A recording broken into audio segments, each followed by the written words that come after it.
boys, I did say the other day in one of my videos that I'm going to be making a video on, some fantasy matchups that we just never ended up getting that we realistically could have got. And I'm pissed about it because these are some heaters. With that being said, we're going to go through every single division. I'm giving you guys one matchup that honestly might just be the best fight that could have happened that we just never ended up getting. Before we begin, let me know in the comments below if there's one that I missed. Put it in the comments. And let's start off with heavyweight. Heavyweight, honestly, a lot of these ones are, in my opinion, no-brainers and just heaters. Heavyweight division. The fact that we never got Jon Jones versus Ngannou should be some sort of war crime. This was the original Jon Jones versus Tom Aspinall. This was the original one. And is this an easier fight for Jones than the Tom Aspinall? Maybe, maybe not. I don't care. The fact is, we could have got this fight. We were a few months away, honestly, from getting this fight. But now that I say that, I don't know if we would ever have gotten this fight because Jon Jones needed to take a few years to bulk up to heavyweight, and coincidentally, once Ngannou's contract was over and he left because the UFC weren't budging on the crazy demands that Ngannou was asking for, then coincidentally, Jon Jones said, yeah, I'm ready to fight. Give me the dude that has absolutely no ground game in Isreal Gane. And again, this all happened within the span of a few months after Ngannou left. So we could have seen this fight. I don't get why we had to see the, Isreal Gane versus Derek Lewis fight for the interim belt. Why couldn't we have seen Jon Jones there? Or we could have just scrapped that all together, waited a few months and put Jon Jones there instead of those two. And again, it just goes down to the legacy of Jon Jones. His past few fights, he was nothing but a duck. It is what it is. One of the biggest heavyweight fights that could have ever been made. And I'm still pissed that we never got it. And we will honestly just never get to see it. That being said, let's get down to light heavyweight. My personal favorite, the one that I want to see so bad. And there's still a timeline that it is possible. I just don't think I don't think we're in that timeline. We're in this shitty timeline. But light heavyweight division, the fact we never got these two former champions fighting each other is, again, a war crime. Jiri Prochazka, Jan Blachowicz. The fact we never got this makes me so sad. Jiri looking like he could be a two-time champion. Jan Blachowicz, 40 years old, hasn't been looking as good as before. He's slowing down a little bit. It's sad, I don't think we ever see this fight, but this would have been a war. This would have been a hood classic, especially Jan before the shoulder incident, back when he had two healthy shoulders, back when he was in his prime. This shit would have been fight of the year. Someone probably would have got slept brutally.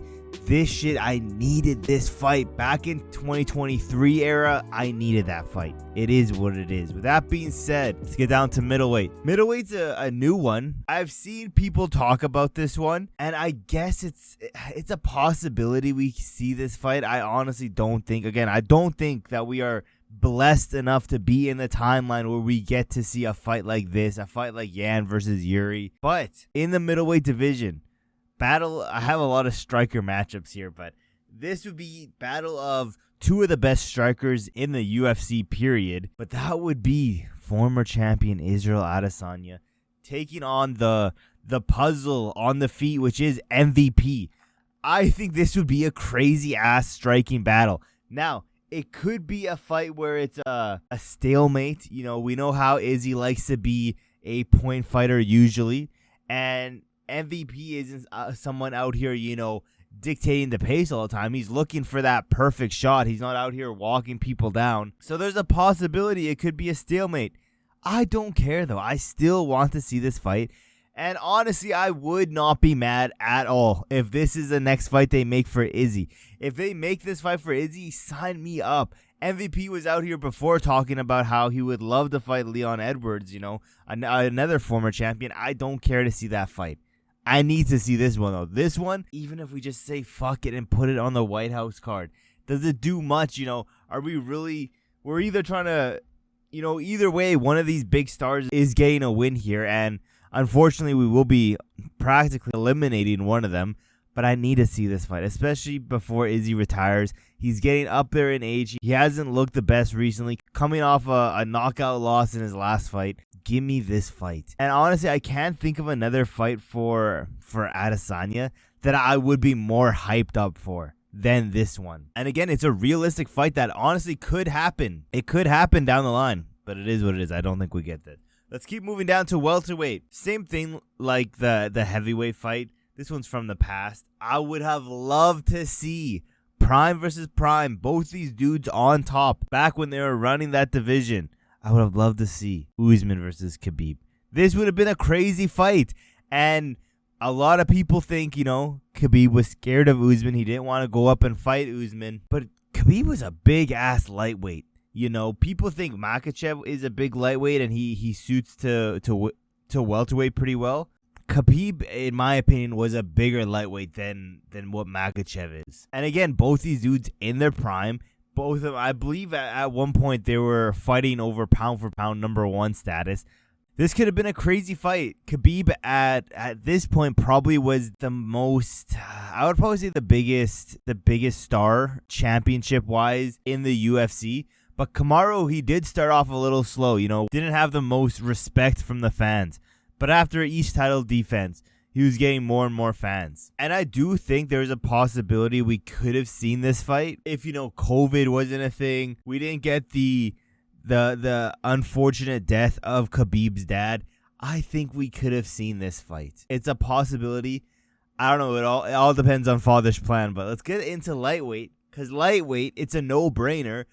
We have Khabib again, but he's taking on Tony Ferguson. This is the biggest fantasy matchup in UFC history. There's no doubt in my mind that this is one of the biggest fights that could, if not the biggest fight that could have been made. And maybe not, the first time, but specifically as it kept getting canceled and canceled again, it just built it up. It just built more hype for when they did eventually fight. Do I think Tony would have won? No, I don't think Tony would have won. I think Khabib finishes Tony. The thing is, though, I strongly believe Tony would be the only guy in UFC history to make Khabib bleed in that octagon. Back when Tony was on his prime, back when Tony was the boogeyman, back when he was El Kakui, people forget, man, but this dude had razor blades in his elbows. He would cut you up.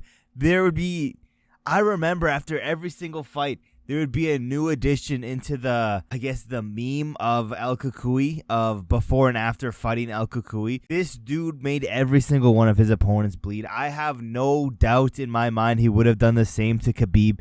Khabib takes him down. I believe he would have cut open Khabib on the ground when he had his back against the ground, back against the cage, whatever it would have been. I don't think it would have been all that competitive, though. I do think Tony would have made him bleed, though. Other than that, I think Khabib ragdolls him. I don't think it's a competitive fight. I don't see a world where Khabib loses to Tony, especially after we've seen not similar, but, similar matchups to the Khabib fight. I mean, if Paddy's doing that to him, yes, granted, it's an old version of Tony. I still think a prime versus prime, Khabib versus Tony, I don't see it really going any different. But let's get into featherweight now.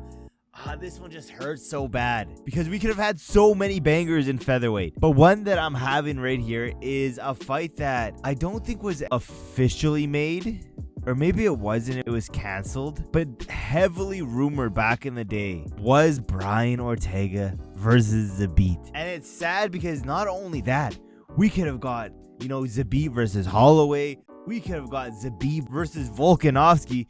Zabit could have had so many amazing fantasy matchups.